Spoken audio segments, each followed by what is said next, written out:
Estimation of serum alkaline phosphate, chapter number 29। आज हम लोग सीरम से अल्कलाइन फॉस्फेटेज कैसे कैलकुलेट करेंगे, कैसे पता लगाएंगे, इसके बारे में समझेंगे।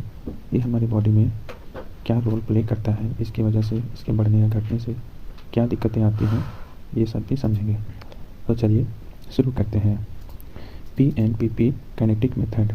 Human alkaline phosphatase ALP consists of a group of enzymes, at least 5 of the hydrolase class. जो ह्यूमन अल्कलाइन फॉस्फेटेज है वो क्या करता है, ग्रुप ऑफ एंजाइम से जोड़ बना रहता है। Consist of A group of enzyme, at least 5, कम से कम 5 एंजाइम रहता है। ऑफ द हाइड्रोलेज क्लास, सभी क्या है, हाइड्रोलेज क्लास के हैं, यानी वाटर से टूट जाते हैं। Which hydrolyse phosphatase at an alkaline pH 6.8, which hydrolyse phosphates को हाइड्रोलाइज करते हैं कितना pH पे, तो 6 to 8, 6 से लेकर 8 pH तक। It exist in the blood in numerous isoforms which not only originates mainly from bone and liver.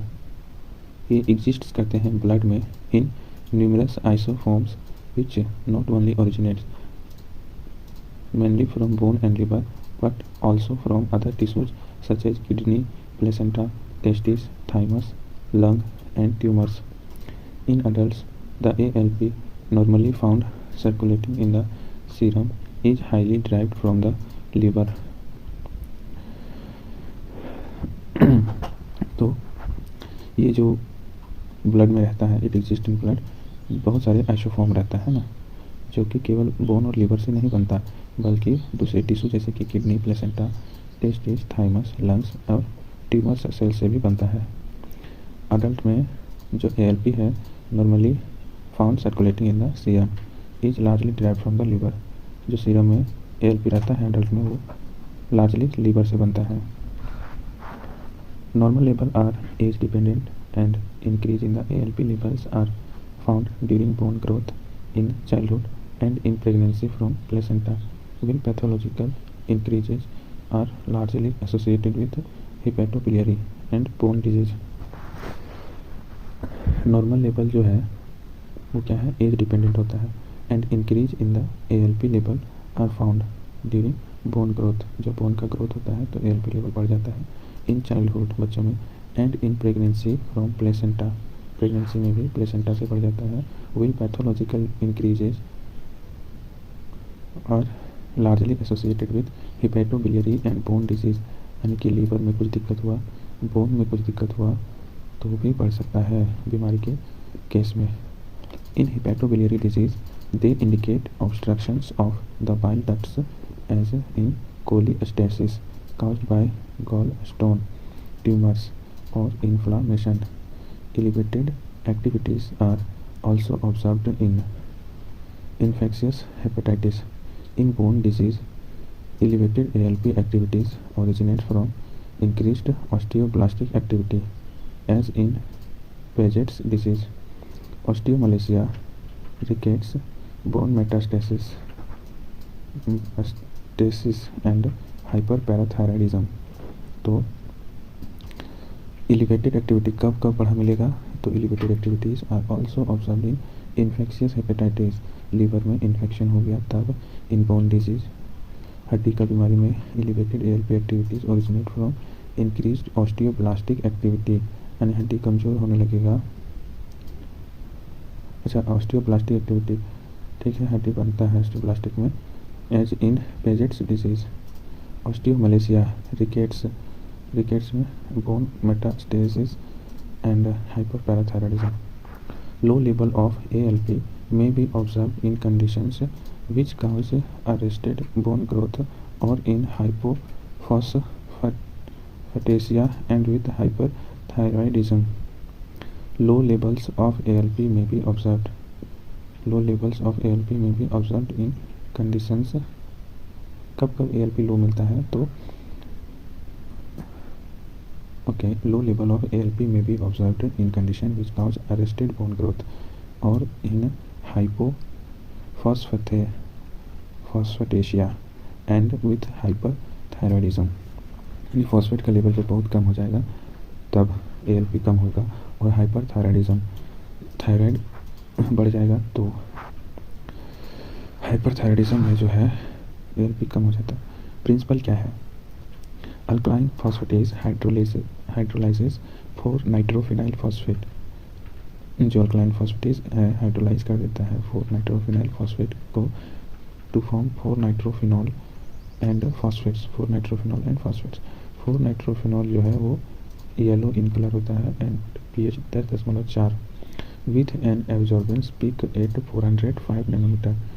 With an absorbance peak at 405 nanometer, the rate at which 4 nitrophenol is formed is directly proportional to alkaline phosphatase activity. The rate at which 4 nitrophenol is formed is directly proportional to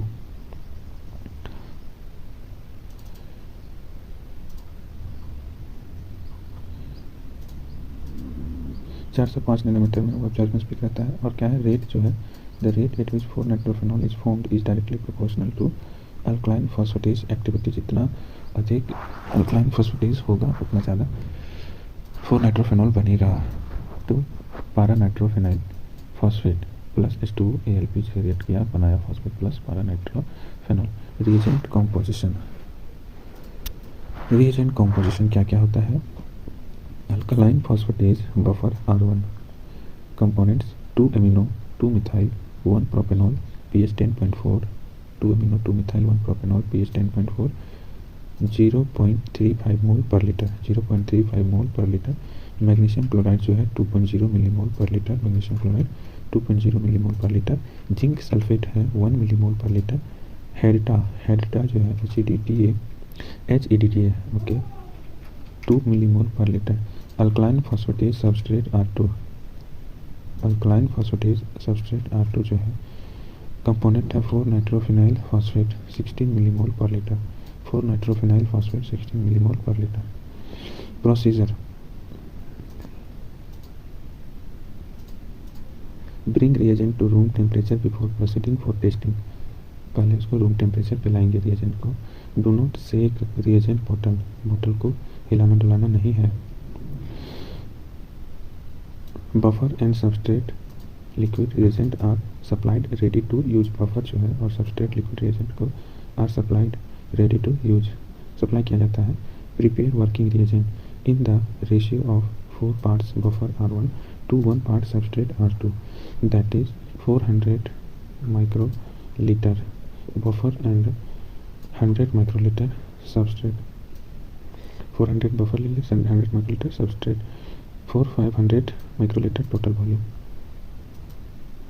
The assay parameter you'd already been programmed into the analyzer. The student just need to measure the required volume of reagent and serum sample। Reagent का volume हमें दिखना रहता है और serum sample as per procedure given below. Method for semi auto analysers: पहले serum और plasma 10 microlitre लेंगे, working solution 500 microlitre लेंगे, मिक्स करेंगे and aspirate into the analyser. Analyser में एस्पिरेट हो जाएगा for the reaction and testing to start. For manual assay procedure, अगर हम लोग मैनुअल मेथड से करना चाहें तो कैसे करेंगे? रिएजेंट प्रिपरेशन करेंगे, buffer and substrate liquid reagent are supplied ready to use. ये सब सप्लाई किया जाता है बफर और सबस्ट्रेट को। प्रिपेयर करेंगे working reagent in the ratio 4 parts buffer R1 और 1 part substrate R2, that is 800 microlitre लेंगे बफर और 200 माइक्रोलीटर लेंगे सबस्ट्रेट। उसके बाद फर्स्ट प्रिपेयर करेंगे alkaline phosphatase working reagent according to instruction. दूसरा zero spectrophotometer at 405 nanometre with distil water करेंगे। तीसरा जो है for each sample and control, प्रत्येक sample and control add 1 ml working reagent to क्यूबेट और test tube and warm to 37 degree Celsius for 3 minutes. 3 minute तक हम लोग टेस्ट ट्यूब में जो है उसको इंक्यूबेट करेंगे, वार्म करेंगे 37 डिग्री सेल्सियस में वर्किंग रिएजेंट डाल के 1 ml।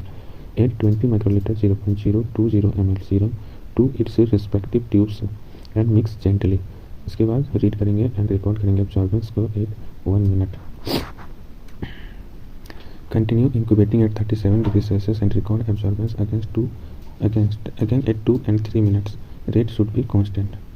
Note: if cuvette is not temperature controlled, incubate sample at 37 degrees Celsius.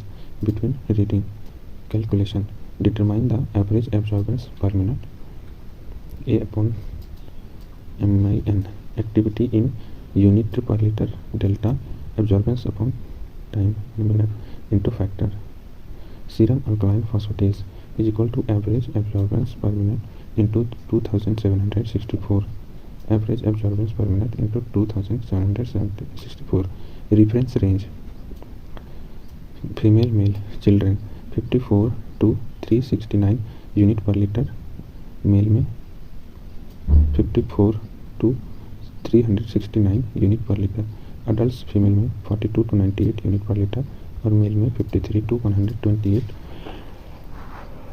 Unit per litre. यह है reference range serum alkaline phosphates का। क्वेश्चन एंड आंसर है, कुछ देख लेते हैं। What are the main source of alkaline phosphatase ALP in serum? तो bone, liver, intestinal epithelium, placenta and renal tubular epithelium are the main sources of this enzyme in serum. Liver में, bone में, intestine में, placenta में और kidney, renal tubular epithelium में भी ये बनता है। Question number 2, what is the role of liver for ALP excretion? Liver का क्या रोल है? तो ALP जो है वो is created by liver into bile fluid which is lost through intestine by excretion. Intestine से लॉस हो जाता है। Question number 3, what are the causes of increased level of ALP? ALP जो है, ALP will rise in blood in the following condition. पहला, vitamin D का कमी, vitamin D deficiency, rickets और ऑस्टियोमलेशिया में जो है ALP बढ़ जाएगा। Osteoclastic disease of bone, hyper parathyroidism, liver disease causing intrahepatic or extrahepatic obstructive jaundice. Last trimester of pregnancy secreted by the placenta. 6, in children and adolescent serum ALP may be okay. Liver disease causing intrahepatic और extrahepatic obstructive jaundice के case में भी।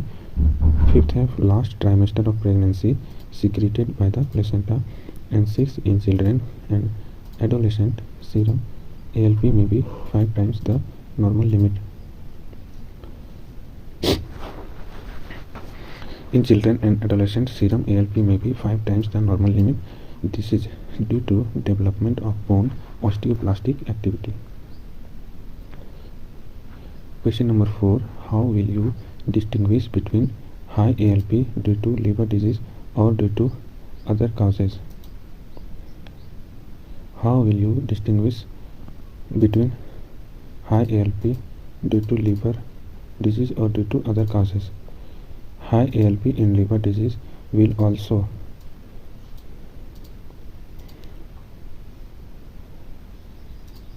how will you distinguish between high ALP due to liver disease or due to other causes? अच्छा, ALP high रहेगा। Okay, ठीक है। तो हम लोग कैसे पता करेंगे? How will you distinguish between high ALP due to liver disease और ड्यू टू अदर काउज? जो ALP बढ़ा हुआ है वो लिवर में कुछ खराबी के कारण बढ़ा हुआ है या कोई और कारण से ALP बढ़ा हुआ है। तो high ALP in liver disease will also have jaundice as contrast to other disease which are without jaundice. ठीक है, जॉन्डिस होगा तो लीवर के कारण जो है ALP बढ़ा रहेगा। Question number 5, how will you be able to differentiate whether the ALP is of hepatobiliary or bone origin? Same question है, तो देखते हैं डिटेल से। If the source of isoenzyme is not apparent, then estimation of GGT may help differentiate between the two. या raised GGT in the presence of या raised ALP would suggest the liver is the primary source. Increased ALP, usually normal GGT, is seen in osteomalacia and rickets. Primary hyperparathyroidism with bone involvement. Paget's disease, secondary carcinoma is in bone and some cases of osteogenic sarcoma.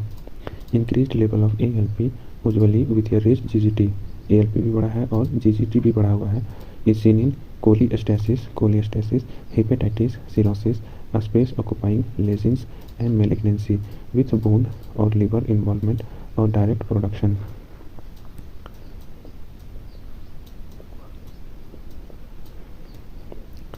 अब आते हैं question number 6 में। How many isoform of alkaline phosphate ALP are there? Human ALPs can be classified into at least 4 tissue specific forms.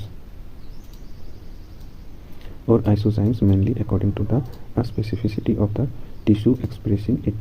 The different isoform isoenzymes are first placental alkaline phosphatase PLALP और regan isozyme, दूसरा intestinal alkaline phosphatase IALP, तीसरा tissue non specific alkaline phosphatase और liver bone kidney alkaline phosphatase LBKALP, for germ cells ALP GCALP और NAGAO isozyme. Question number 7. What is the significance of testing for ALP in milk?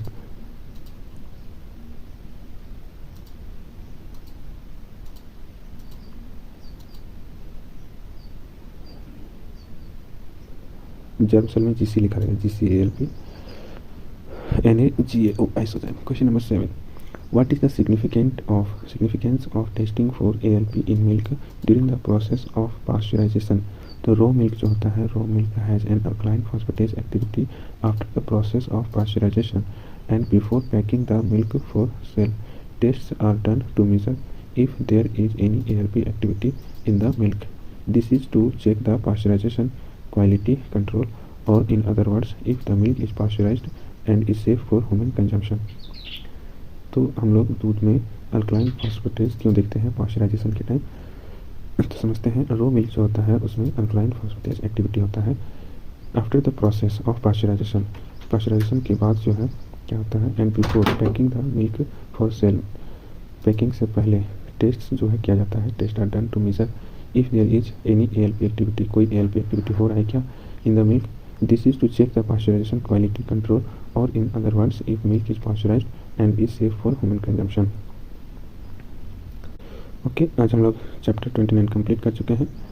अब हम लोग next part में enter करेंगे demonstration part B. ये next video में cover करेंगे. Chapter number 30 biochemical basis और rational for operational of biochemical test in various condition. तो मिलते हैं नेक्स्ट वीडियो में. Thank you, bye bye. हंसते रहिए, मुस्कुराते रहिए और पढ़ाई करते रहिए. Bye bye.